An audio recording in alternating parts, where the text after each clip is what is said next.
Hello, welcome to part two, and what I think is going to be a two-part series on the Christmas star of 2020 and how it relates to the Star of Bethlehem. We ended the part one with discussing the Jupiter-Saturn conjunctions around the time that Jesus was born, and we noticed that in the year 7 BC, Jupiter was conjunct Saturn 3 times, but not extremely impressive. When we look at the conjunctions, we see that here it is on May 27th, September 29th, December 3rd, 3 times in 7 BC. In astronomical years, it's -6, as I mentioned. Here's the latitudes, about 1 degree apart. And as I mentioned at the end of the last video, not spectacularly bright. So probably Jupiter conjunct Saturn was not the Bethlehem star. Maybe, but would need something else. Maybe a third object, something. So even though it's unlikely that any of these 3 conjunctions in year 7 BC was the Christmas star, let's look at it more closely to see if maybe there's a third object involved or something we're overlooking that might make them more important. So what I did is I took, over here, okay, here we go. I entered these birth charts. May 27, -6, which is, like I said, 7 BC at 8:28 a.m. Universal Time in Bethlehem, Israel. So I want Bethlehem, Israel, which is not in England, and it's not Greenwich Mean Time was observed, but I'm going to set it to Greenwich Mean Time. So to do that, what I did is, let's see, what's the first one I talk about here is December 3rd. Let's look at the December 3rd. I've got them here, Jupiter conjunct Saturn, December 3, 7 BC. So what I did, I'll show you in the data entry screen, just in case you want to do this kind of thing. I just made up a name for it, Jupiter conjunct Saturn, December 3rd, 7 BC. Typed in December 3rd, 7 BC. It'll ask you, you can type in 7 BC or -7. It'll ask you if you want to change it to new style. Do not change it to new style. I mean, yeah, do not change it to new style. It already is new style. So just leave that and put in the time. Let's see, in our listing, it says December 3rd, 1:41 p.m. So I just put in the time, put in Bethlehem, Israel, read it in. But then here it will say local time, because back then they would be using local time. Based on where the sun is in the sky. But we change it to no, still time zone 0 hours, and that becomes Greenwich Mean Time. And by going to the listing, planets or asteroids positions list, we can look at the Jupiter Saturn, and there they are, conjunct to the second, 15 Pisces, 33 minutes, 40 seconds. And that's how you confirm that you're looking at the right chart. They are conjunct to the second. Okay, so I want to just go over these details, because as a student of astrology or a professional astrologer, it's very good if you can do these things. You can bring up the information. You can confirm it. So I hope this is helping you to enable you to do these explorations and feel confident to confirm that you've done it right. Just look at that listing, and when you see they're lined up, boom, you've got it. You know, when I did this the first time, it was not right. Because I left it as local time. I went to the listing and I went, Jupiter and Saturn, not conjunct. Why? Something's wrong here. Is my listing wrong? And then I realized, oh, duh, that listing is Greenwich Mean Time. I have local time. Okay, so I figured it out, went back, set it to no, and got it. So, when you're exploring ideas, you just have to have ways to double check. So I'm going through these details to help empower you to feel confident, to understand it, and to do these explorations yourself. And of course, if you're ever doing something and you're feeling a little, not completely clear, you can go through this video again, of course. Okay, so there is the chart. Now, does it look like a potential Star of Bethlehem? Well, there is not a third object near it. The only object near it is Uranus, and Uranus is not a visible planet. We want, especially Venus. If Venus was up here, that would be great. But of course, Venus never gets very far away, more than 47 degrees away from the sun. So a little bit after the sun sets, the moon would be rising. Let's see what I say in my notes about this. The conjunction on December 3rd is not a possibility because it is near full moon. For the Bethlehem star to be bright, it must be night, sun below the horizon, and moon below the horizon. So I come up with the idea that this does not look good because by the time the sun is down here, the moon is going to be up here. It's full moon, right? It's close to full moon. Not exactly, but the moon's fairly full. It's going to be fairly bright. This Jupiter-Saturn conjunction is not going to be super conspicuous. So if we take the day or two very close, plus remember Jupiter and Saturn are not even that close to each other. They're a degree away. And then if we go earlier in time or later in time when the moon is not as full, it's getting closer and closer to Jupiter-Saturn. So it's not as full, but it's up near Jupiter and Saturn. It's just, I don't see a way to make Jupiter and Saturn bright. First of all, they're a degree away. They're not really that close. It's not looking like it could really be the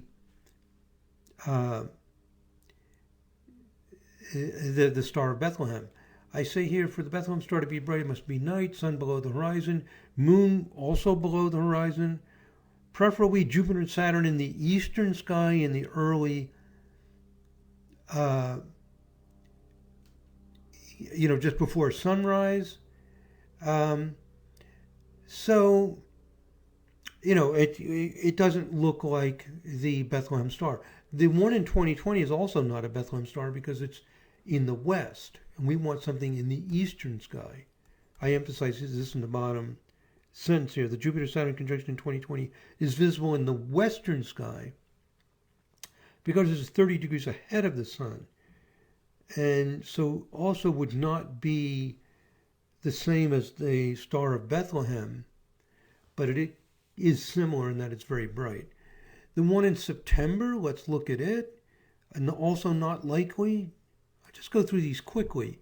But, if you're really curious and wondering, if you have some particular interest in knowing what the Star of Bethlehem is, this is how you can check it out. First of all, we're very skeptical because it's not a special conjunction. Jupiter and Saturn have a difference in about 1 degree in latitude. But if we adjust this chart to be nighttime, it's during the day. If we go some number of hours earlier, it would put Jupiter and Saturn up here. You can play with it. What you want to do is you want to get Jupiter and Saturn rising while the sun is below the horizon. Okay, you've got the idea. What do I say here?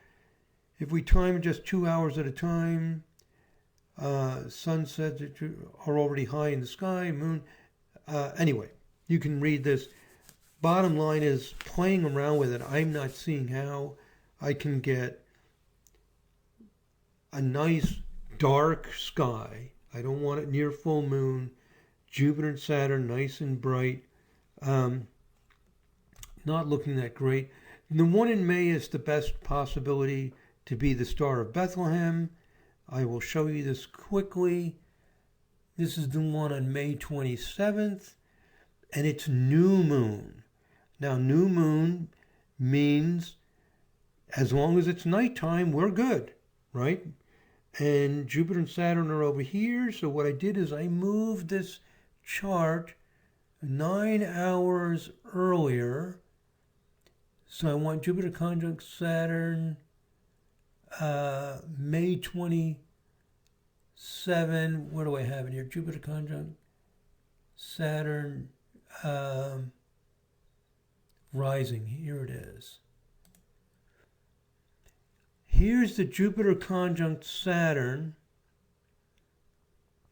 And let me set this back to, I'll show you what I did here later. I'm going to set this to a normal chart. So here's Jupiter and Saturn. If we pick nighttime, a few hours before sunrise, the sky is dark because the sun is well below the horizon and Jupiter and Saturn are in the east. Beautiful. I have Jupiter and Saturn in the east and it's dark. And as we get closer and closer to day, Jupiter and Saturn are going to come overhead.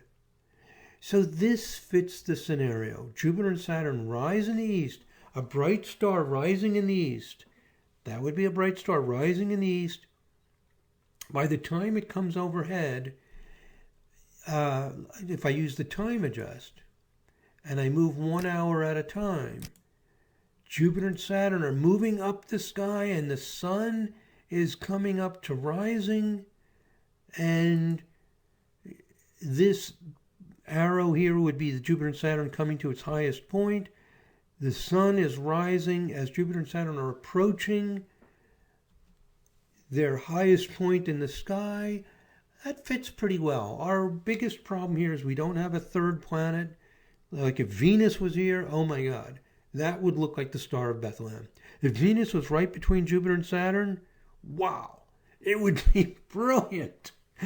You know, it would spread 1 degree, but with Venus in the middle, a triple conjunction, rising in the east, coming overhead, that would be it. So this is looking fairly good, but not as spectacular as what we're seeing in 2020, because as we saw at the end of the previous video, and I mentioned at the very beginning of this one, Jupiter and Saturn have a degree difference in latitude. This is our best candidate of the three. So there's several benefits to looking at this. It's showing you how to look at things, to understand things, to analyze it, to think about what's happening visually in the sky. Okay, now there's something we can do to see this better than in zodiac longitude, and it's this. We can change this chart. This is very important. This really gives you a much better visualization. We're going to go to Settings, Coordinate System, and we're going to select Horizon so that east is still on the left and south is still on the top, the way we're used to looking at things in astrology. Select Horizon. Just select OK to this. And now you notice that Jupiter and Saturn are still here, and Sun and Moon are still down here. But this is the horizon chart. 20 Pisces, or let's call it 21 Pisces, means that Jupiter and Saturn are 9 degrees south from east. They're 9 degrees from being perfectly east.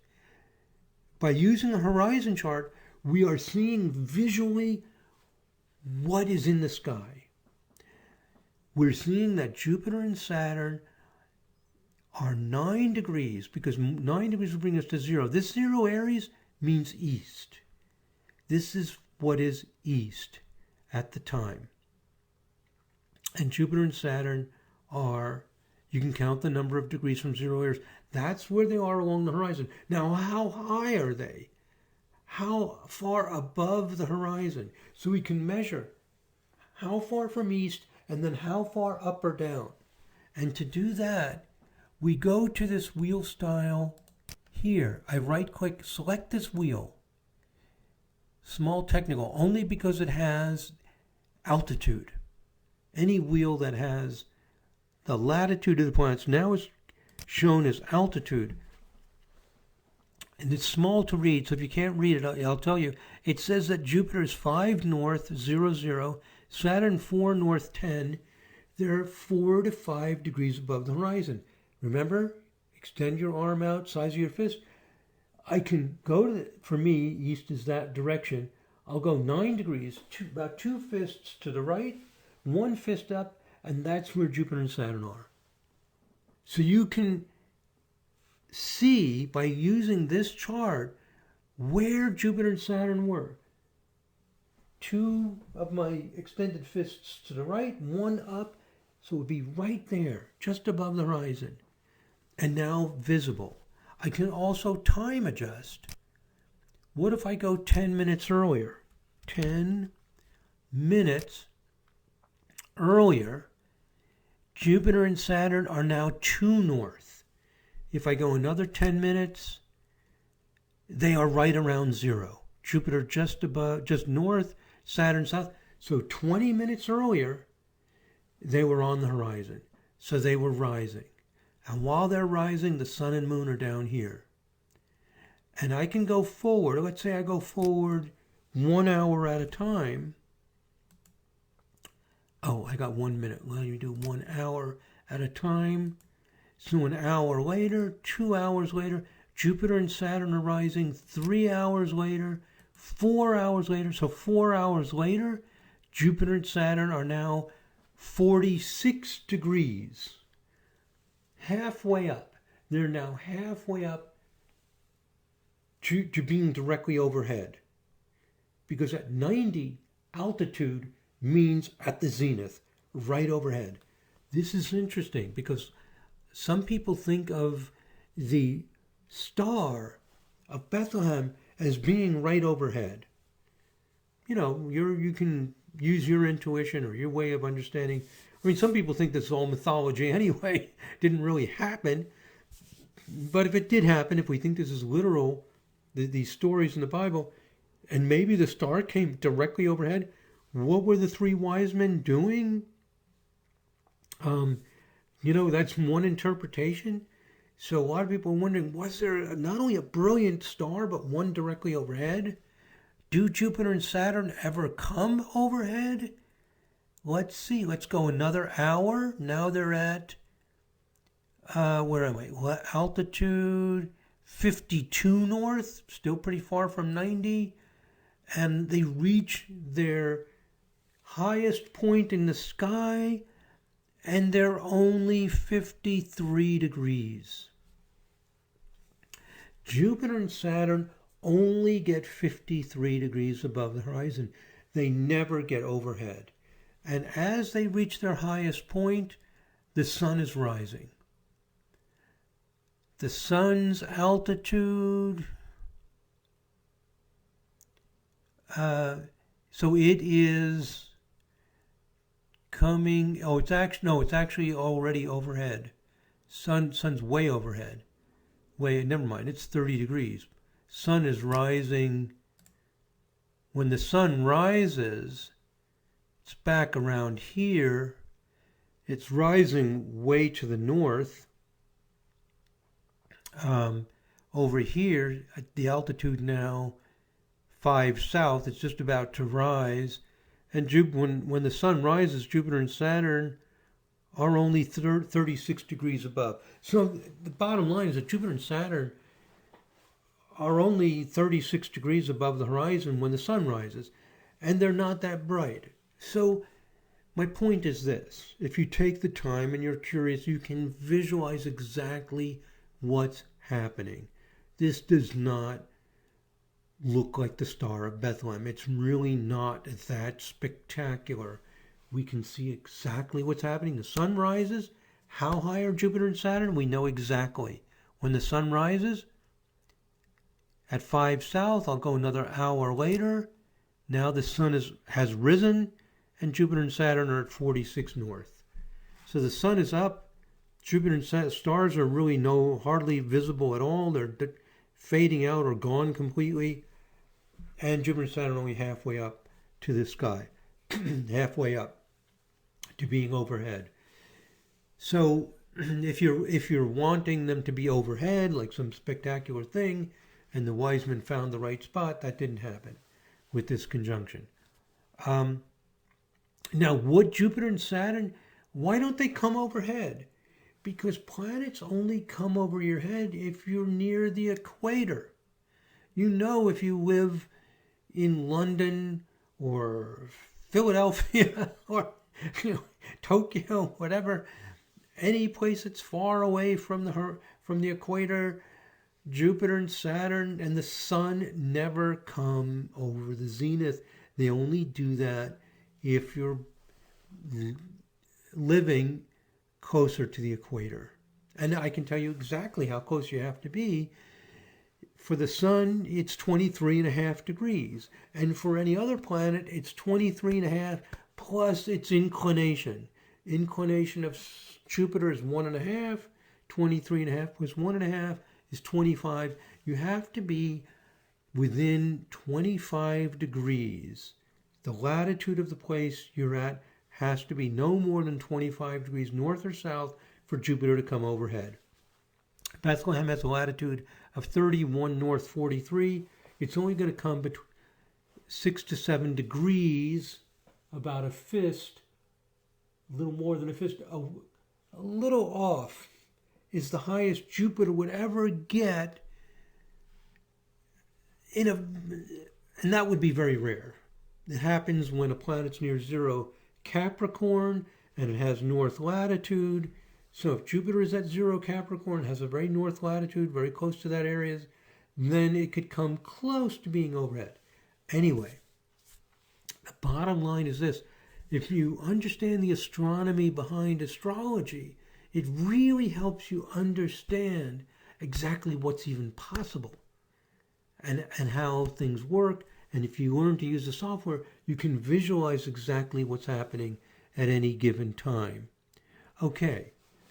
All right. So let's go. I didn't want to go there. Where do I want to go? Let's go back to the PowerPoint.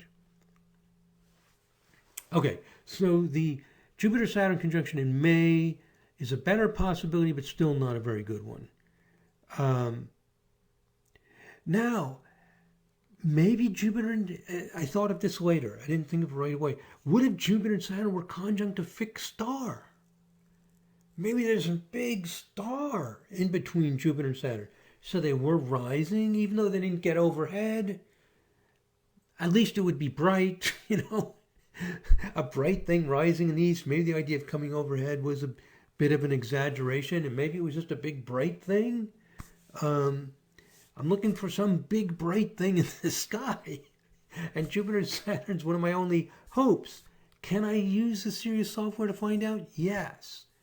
Fixed star listing number 2 will tell you if there is a fixed star in a near occultation to a planet. In other words, are they actually lined up? Remember, it's a near occultation. 2 planets very close, and it will tell us. So let's do it for, let's see, I've already selected it probably for this. Yeah, here I've done, it's over here. I've already selected it, but let me show you how you selected it. This is for the May 27th, 7 BC, Jupiter-Saturn conjunction. At the exact moment that they're conjunct, we go to listing, fixed star listing, and select number 2. Conjunctions to 340 fixed stars. What this listing will do is it'll show you the orb. Sun is conjunct Menkaulanan, Beta Auriga, with a 2-degree, 23-minute orb. That's the way we normally do it in astrology. But the direct distance is the actual direct distance of the Sun to Menkaulanan, and it's over 21 degrees. It's like they're not even close to each other. So let's go down to the Jupiter and Saturn. And here's Jupiter, conjunct Nodus Secundus, Delta Draco, 4-minute orb, 84 degrees away. So, they're almost square to each other. It's up in Draco, Anyway, there's nothing near Jupiter and Saturn. There they are. They're at the same point. essentially the same. And so they're hugely far away. So there is no star nearby. Good thing to confirm, just to make sure we didn't overlook anything. So we're looking for Jupiter-Saturn conjunction, either very close or maybe a third object. No third object. So these are all reasons to believe that the Jupiter-Saturn conjunction was not the Star of Bethlehem. It's not dramatic enough. Okay. So, and also, I may have overlooked something. Somebody watching this video or reading something else. Basically, I just wanted to investigate some possibilities. I'm not a historian of, early astrology or the birth of Jesus and whatever. I just looked at it because we have a Christmas star, and I wanted to know, is this what happened when Jesus was born? It's really, when I went out and saw it, I had to find out because it was so brilliant. It looked like it was heralding something special. This big diamond. It's like a diamond in the sky. It was pretty impressive. And then in the Bible, it says it was in the east, and looked kind of cool. I will say this about the May chart, even though it's not that spectacular. It is interesting that if we take this time, where I'm at, this is May 27, 7 BC. If we take the one, here's the May 26th. Well, this would be early morning of the 27th in Israel. Early morning of the 27th before sunrise.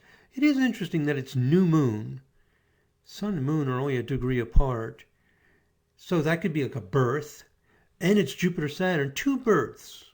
So maybe if the astrologers were kind of loose about it, it's new moon, it's a Jupiter-Saturn conjunction, not something special over many hundreds or thousands of years, but if it's just kind of a loose thing like, wow, this is a cool thing, not like a once-in-a-lifetime thing, but just a cool thing, that would be cool. I mean, there was a Jupiter-Saturn conjunction at the time of a new moon. It was visible. It did rise in the east. Did all this just get exaggerated over time? And finding the Bethlehem, the spot under the star, I don't know. Anyway, main thing is that we are understanding what's going on in the sky as astrologers. That's important to do. To have a real deep understanding and not just relying on charts and zodiac longitude, but to actually visualize things so we can address these kind of questions. Okay, let's move forward. Okay, I already did all this. I do mention here a rising in the east at a new moon, double message of new birth. It's interesting. It's definitely interesting. There's another listing. This just occurs to me now. That if we look at this chart, you could move this forward to when, well, let me show you what I'm thinking of. Suppose we go to listing fixed stars. You can do number 6. No, I don't want 6. That's too many things. 14,000. This one, 5. 340 stars, horizon zenith, nadir, zenith. This will tell you if there's a star overhead. I just thought of this now. If there's a star overhead. So here we have, does it show anything on the zenith? Not showing anything on the zenith in this particular list, but 5 degrees of zenith or nadir. Oh, here is one. Sulafat, on zenith, altitude 85 north 44. Altitude 85, let's call that 86. It was 4 degrees from the zenith. So what happens if we move this forward to when the Jupiter-Saturn move it forward to when the sun and moon are rising, for example. So if I move this forward, I'll do this real quickly. I'm thinking that what if when the sun and moon rise and Jupiter and Saturn fade out, some star came overhead? What if some star came overhead at that time? So I'll do this quickly to give you the idea. So if I move forward 1 hour at a time, let's say the sun and moon are still below the horizon, 12 south. Here they're rising. Sun is rising. I'll move 4 minutes. It's telling me the sun has 0 south O2 altitude. And I'll save this as a new entry. I'll call it Jupiter conjunct Saturn, and sunrise. Something like that. So I saved it as a new entry. Pretty cool feature. Save as new entry. Now I have this chart. I don't want to save that. Okay. So now I've got this new chart. Jupiter, here it is. Jupiter conjunct Saturn and sunrise. And this is the sun is actually rising. Let me go back to a normal chart. I'll go to settings, coordinate system, normal chart. This is a chart for sunrise. Sun is exactly conjunct the ascendant, and it's rising. The altitude is 0. It's new moon. Oh, it's exactly new moon. Ooh. Whoa. Now, wait a minute. Maybe I stumbled into something. The new moon in Bethlehem on May 27, 7 BC, exactly at the time of the new moon. They're 1 minute difference. Exactly. I mean, 1 minute is like nothing. The moment the sun and moon are conjunct, new moon, is happening at sunrise. Oh, that is dramatic. Maybe these astrologers were very, very good and very precise. That's rare. Look at it. 4 Gemini 10, 4 Gemini 11, 4 Gemini 12. Exact. Whoa. You don't see that very often. The new moon is rising. I just stumbled into this. You know, if you play around long enough, you kind of stumble into things just playing around with it. Now, what if there's a bright star at the midheaven? I mean, not at the midheaven, at the zenith. Jupiter and Saturn are fading out. So the sun rises. The Jupiter-Saturn conjunction fades out. Did something else come to the midheaven? Are you all following me? Let me review. It's new moon. Sun rises. The moon is with it. You can't see the moon. It's blotted out by the sun. But the astrologers, especially if they had very accurate calculations, which we believe they didn't have calculations this accurate, but maybe they did, it's exactly all perfectly conjunct in Bethlehem. Maybe that's why they went to Bethlehem. Maybe they wanted to get the new moon right on the ascendant. He is risen. Maybe the emphasis is on he is risen. A new moon right on the ascendant. And the Jupiter-Saturn maybe is sort of secondary. Wow, this is interesting. I'm just coming up with all this right now through fiddling around. And because if they had really super accurate calculations, like as good as a computer in the 21st century, they would know that Bethlehem would be the spot. Because if you move away from Bethlehem, the new moon wouldn't be happening right on the ascendant. Wow. So that's where they would want to be.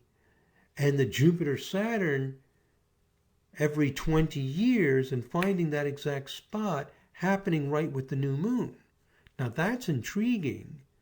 Very intriguing. Now I'm curious. I'm going to go to listing, fixed stars, go to number 5, 340 stars in horizon, zeta, and nadir. This will tell me if there's a star overhead. Just any star. I can see that it's not Regulus. But if like Regulus was overhead, well, Regulus couldn't come overhead. Not exactly. In Bethlehem, it's too far north. But other stars could, because Regulus is right on the ecliptic plane. But is there anything on the zenith?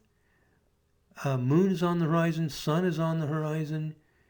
See, moon is already risen 2 degrees above. Sun right on the horizon. It's new moon. And horizon on meridian. Horizon not showing anything overhead. So no big bright star overhead at the time. Oh, anyway. We're doing a lot of fiddling around, historically to see what's going on.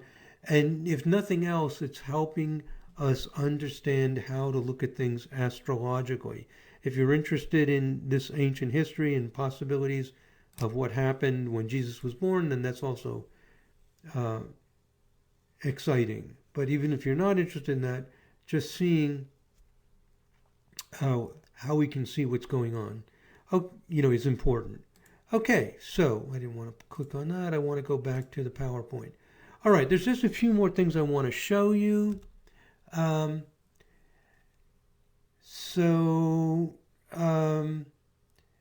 If we think, the bottom sentence here is important, if we think the Star of Bethlehem came directly overhead, the Christmas star could not be a conjunction of planets. The Star of Bethlehem could not be a conjunction of planets in Bethlehem. So if we want to look at Jupiter conjunct Venus and Regulus, I looked at this. Jupiter was conjunct Regulus on September 12th, 3 BC. What I did here is I did a fixed star wheel for somewhere around the year 0. So I go to the year 0. Let's just close this. I'll show you. Go to the year 0. Say this one, any of these, 3 BC. Fine, doesn't matter. It can be within 10 or 20 years of the year 0. And I right-click. This is for 7 BC. That's fine. And I'm not too fussy here. Anywhere around the year 0. And I go to Fixed Stars Wheel K. Excuse me. And in the year 7 BC, Regulus was down here at 2 Leo 05. So early 2 degrees Leo is where Regulus was in the tropical zodiac. So now what I do is I look to see when Jupiter's at 2 degrees Leo. And I can do that with the text ephemeris. I can pull up the text ephemeris here, and here I am in the year -1, and I notice in the year -1, Jupiter is at 2 Leo. Right around here, around May 6th. So around May 6th, Jupiter's conjunct Regulus. So, and I can go forward, each month and see when Jupiter is at 2 Leo, and then I can pull up the fixed stars wheel to see exactly when it's there. So here's Jupiter conjunct Regulus in 3 BC, and if I look at the fixed stars wheel, I see that Jupiter's conjunct Regulus 1 minute orb. So on this day, Jupiter's usually moving a few minutes a day. On September 12th, 3 BC, Jupiter's conjunct Regulus. And it also happens, here is another one, on February 15th, 2 BC, and on May 7th, 2 BC. The May 7th, 2 BC is the one that we see here. 2 Leo 12, right around here. So I look in the ephemeris, I see when Jupiter is in early 2 Leo. I time adjust the fixed star wheel. I enter that date, I time adjust the fixed star wheel until it's exact. And then I see the dates that it happens. Then I can see if there's a triple conjunction. So for example, let's look at this one. Here is Jupiter at 2 Leo, conjunct Regulus. I can do the listing, the conjunctions to fixed stars. This is listing number 2, and I can go down and I can see how close it is. So using listing number 2, I can go to Jupiter Regulus, and they are 20 minutes apart. Not too bad, 1/3 of a degree. I'd really like under about 10 or 15 minutes. If Jupiter is conjunct Regulus in this second column of fixed stars listing number 2, it means it's a near occultation. It's very, very bright. 20 minutes is fairly close. That's somewhat impressive.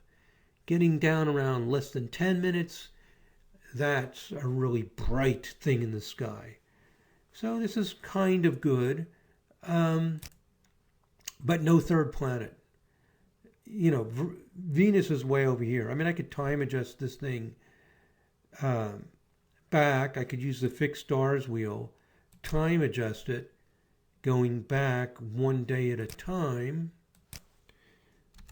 And here's Venus at 6 Virgo. And now Venus is at 5, 4. Oh, it's going to take a long time. And I just keep going. It's going to take a long time, like a month probably. And now Jupiter's no longer conjunct Regulus. This is like a little stellium thing. It's not going to be impressive. By the time I bring Venus all the way back, because some people are saying this is it. They're saying that this Venus Regulus Jupiter conjunction is the Star of Bethlehem. And they make very, very strong arguments about it. But what we see is that it's really not very impressive at all. I'm still going back. So here I am, having gone way, way back, and Venus and Jupiter are now 7 degrees apart. Regulus is 2 degrees from Venus, 5 degrees from Jupiter. Anyway, it's spreading like 5 degrees, a little more. It's not going to be a huge, bright thing. I don't think it's impressive. Plus, the sun is not that far away, so it's only going to be visible for a short time. In this case, would it be before sunrise? You'd see this thing for a little bit, and then the sun rises. So, even though people make a big deal about that, the few people, I don't think it's impressive. I mean, it isn't impressive. So this is how you can use these features to check this out. And I'm showing you how you can do it yourself. Okay. Yeah, so these are the different ones I've looked at, February 15th, May 2nd. This one happens at full moon, blah, blah, blah. You can, if you really wanted to check this out yourself, you can pause this video, read this, do it yourself if you're like a real student of the birth of Jesus and you're interested. Bottom line is that none of these are tremendously impressive. You're not getting everything physically close together to create a bright, shining diamond in the sky, which we do have right now. Exact on December 21st, 2020, that Jupiter-Saturn conjunction, which has not been that close in 400 years, is spectacular. And we're looking for something at least as spectacular around the time of the birth of Jesus, and we're not finding it. Okay. I